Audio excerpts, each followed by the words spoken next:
Okay, so after we have this pin in here, if this pin is a little bit loose, we're just going to use a T25 bit and a pair of pliers to tighten up this screw. So we're going to come from the angle back here with my screwdriver, just like so. I should spin that bolt. And take my pliers and come back from the other side.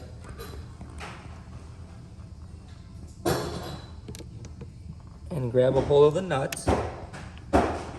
Alright, now that I've got a good hold of the nut, I'll just twist slowly until I feel it tighten up and grab.